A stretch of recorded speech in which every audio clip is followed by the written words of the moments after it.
Assalamualaikum warahmatullahi wabarakatuh. Perkenalkan, nama saya Dita Fadilatul Azizah dari kelas 2A Prodi Tasawuf Psikoterapi. Kali ini Dita akan menganalisis film yang berjudul Inside Out menurut sudut pandang psikologi untuk memenuhi tugas mata kuliah psikologi umum dengan dosen pengampu yang begitu cantik dan keren, yakni Ibu Putri. Baik, langsung aja ya teman-teman. Film Inside Out ini merupakan film yang terbit pada tahun 2015 dan disutradarai oleh Peter Docter. Film Inside Out ini bercerita tentang petualangan 5 komponen emosi. Di antaranya ada emosi kebahagiaan, joy, emosi kesedihan, sadness, emosi ketakutan, fear, emosi kejijian, disgust, dan emosi kemarahan atau anger yang berada dalam tubuh seorang gadis cantik dan periang yang bernama Riley yang tinggal bersama ibu dan ayahnya. Dengan misi kelima komponen emosi ini adalah membantu Riley melewati hal-hal tersulit sejak keluarganya pindah ke kota baru yang menakutkan baginya. Setiap manusia memiliki memori dan kenangan yang tersimpan dalam ingatan. Nah, dalam film Inside Out ini, 5 komponen emosi mempunyai pengaruhnya masing-masing. Seperti halnya peran sadness yang menyelamatkan Riley, terkadang rasa sedih itu membawa dampak buruk bagi tubuh. Ternyata ada dampak positifnya juga loh.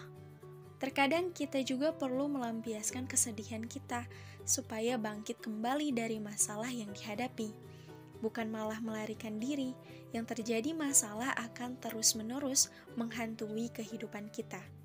Kebahagiaan seorang manusia tidak harus selalu merasakan kebahagiaan. Jika sedang sedih ataupun marah, kita bisa meluapkannya. Di film ini, Joy menjadi emosi yang gila kontrol.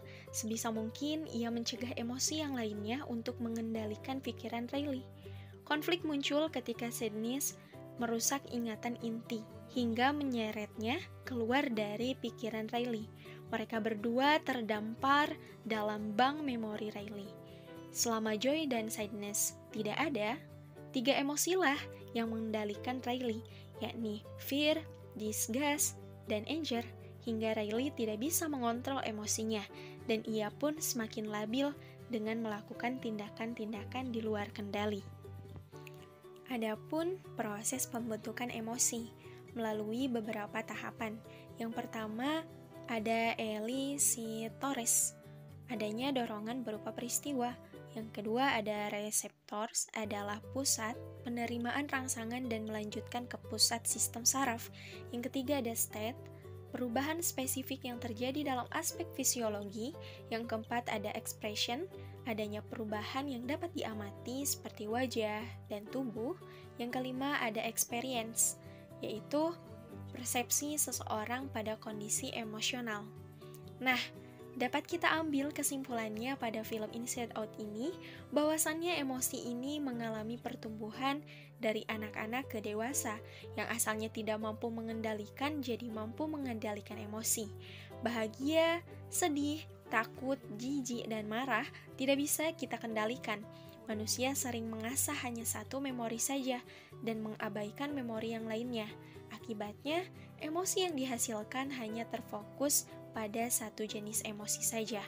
Pada intinya, semua komponen emosi itu penting dan mempunyai perannya tersendiri.